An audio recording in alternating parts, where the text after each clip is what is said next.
तो चलिए हम लोग देखते हैं अगले पॉइंट में कि पंचशील सिद्धांत क्या था।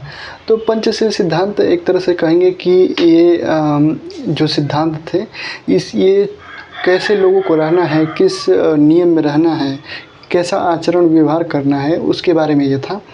तो पहला था आपका सत्य बोलो, यानी कि सत्य, अहिंसा, अस्तेय, अपरिग्रह और ब्रह्मचर्य। ये 5 क्या हैं? तो आपके पंचशील सिद्धांत हैं। ये जो बौद्ध धर्म है ना, बौद्ध धर्म के पंचशील सिद्धांत। सत्य बोलना, यानी कि गौतम बुद्ध कहते हैं कि जो सत्य है ना उसी को केवल बोलो, झूठ नहीं बोलना है। लेकिन कभी किसी को यदि बहुत ज़रूरत पड़ा तो झूठ बोल सकते हैं, लेकिन यहाँ पर ज़्यादा से ज़्यादा फॉलो करना है कि हम क्या बोलें, तो सत्य बोलें, जो सही है उसी को बोलें। फिर अहिंसा पे अहिंसा को कहते हैं। दूसरा में अहिंसा कहते हैं कि किसी भी जीव को या जंतु को उस पर दया करना चाहिए, उसको नहीं मारना चाहिए, ठीक है। तो ये अहिंसा पे बल देते हैं। फिर अस्तेय का मतलब कि चोरी नहीं करना, ठीक है। अस्तेय का मतलब कि जो चोरी करने का है, तो चोरी नहीं करना चाहिए किसी भी वस्तु का, किसी भी दूसरे का, पड़ोसी का है या किसी का है, तो अस्तेय न कीजिए, चोरी न कीजिए। अपरिग्रह का मतलब कि जो आपका ये ज़्यादा से ज़रूरत से ज़्यादा जो सामान है उसको इकट्ठा मत कीजिए। जैसे कि आपको एक बोरा अनाज मिला और 1 महीना आपका चल सकता है, तो केवल 1 ही बोरा रखने दीजिए, फिर अगले महीने फिर ले लीजिएगा। ये नहीं कि आपको मिल रहा है फ्री में तो आप 2 बोरा, 3 बोरा, 4 बोरा पूरा का पूरा इकट्ठा कर रहे हैं। तो इसी को कहा जाता है, इकट्ठा करने को ज़्यादा ज़रूरत से ज़्यादा सामान को इकट्ठा करना क्या कहता है? अपरिग्रह कहा जाता है, ठीक है। तो ये कहते हैं कि अपरिग्रह न करना है। फिर ब्रह्मचर्य का मतलब कि आप जो भी कार्य कर रहे हैं या जो भी आपका दृढ़ संकल्प है उसमें केवल उसी पॉइंट पर फोकस कीजिए।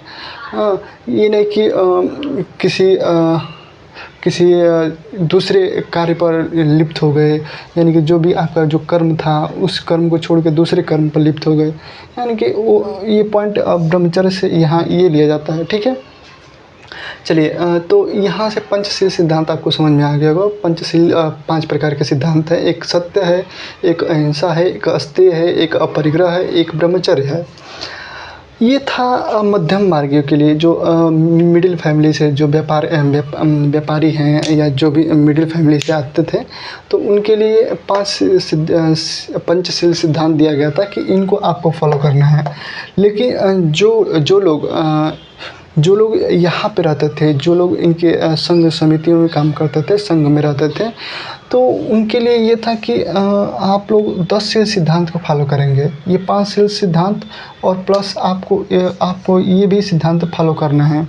इस 10 शील सिद्धांत में क्या था कि आपका भोजन के बाद दोपहर के बाद आपको भोजन नहीं ग्रहण करना है, ठीक है। दोपहर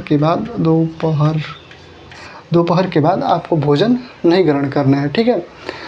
ये जो बौद्ध धर्म में कहा गया है कि दोपहर के बाद आपको भोजन नहीं ग्रहण करना है। दोपहर तक आप लोग जो भी खाना खाने का टाइम है वो खाना खा लीजिए, दोपहर के बाद आपको भोजन नहीं करना है। आरामदायक जो बिस्तर है या तोशक गद्दा जो है उस पर आप लोग को नहीं सोना है। ये 10 शील सिद्धांतों के लिए था। जो भी ये आश्रम में कार्य करते थे, जो भी इस संघ में जाना चाहते थे, उनके लिए था। फिर मद्यपान मतलब कि जो भी मदिरा शराब है उसको नहीं पीने की इजाज़त थी यहाँ पे।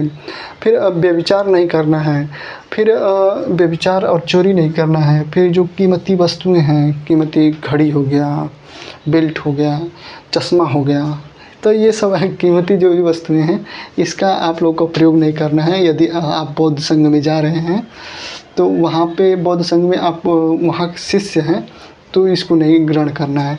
और बाकी यदि बाहर रह के यदि गृहस्थ जीवन में भी रहना चाहते हैं और इसको फॉलो करना चाहते हैं बौद्ध धर्म को, तो आपको पंचशील सिद्धांत फॉलो किया जाता था। जब वहाँ रह के आप लोग शिक्षा ग्रहण करते थे तो 10 शील सिद्धांत फॉलो करना पड़ता था।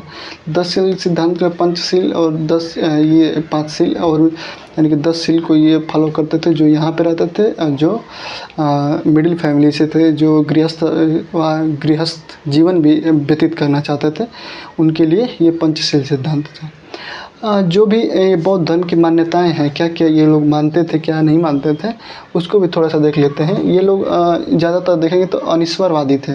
अनिश्वरवादी का मतलब कि जो ईश्वर में हम लोग जो मान्यताएं करते हैं कि ये भगवान कृष्ण भगवान हैं, तो ये विष्णु भगवान हैं, शंकर जी हैं, तो ऐसे ये लोग ईश्वर में नहीं मानते थे जो बौद्ध धर्म के थे। ये अनिश्वरवादी थे, मतलब कि एक तरह से ये ईश्वर को, किसी भी ईश्वर को नहीं मानते हैं।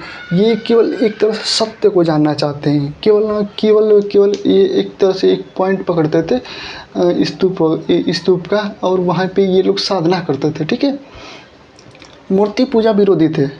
ठीक है, ये लोग मूर्ति पूजा का विरोध करते थे, जैसे कि किसी भी देवता का मूर्ति या किसी भी पत्थर का पूजा, ये इसका विरोध करते थे कि ये पूजा नहीं करना चाहिए। जितना भी करना है तो आप एक मनन चिंतन कीजिए, जो भी आपको अच्छा लगेगा उसके बाद आप लोग कर सकते हैं। फिर जो भी वेदों में और वैदिक उपनिषदों में ये जो इनके अंदर जो भी बुराइयां थी, उसका ये लोग क्या करते थे तो खंडन करते थे। ठीक है, फिर क्षणिकवादी था।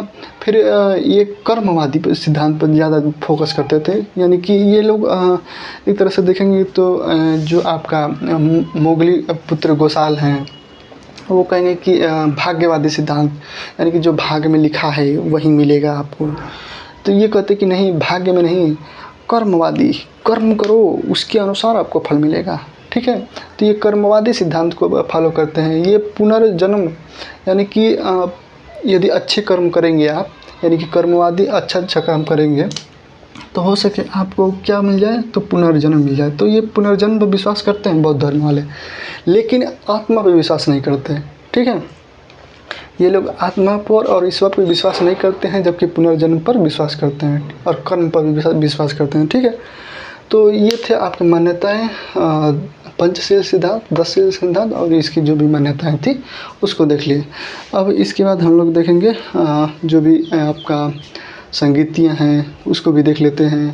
तो छोटा पॉइंट में इसी तरह हम लोग जो भी इसका बचा हुआ भाग है उसको पूरा कर लेंगे। तो धन्यवाद, मिलते हैं हम लोग अगले पॉइंट पे।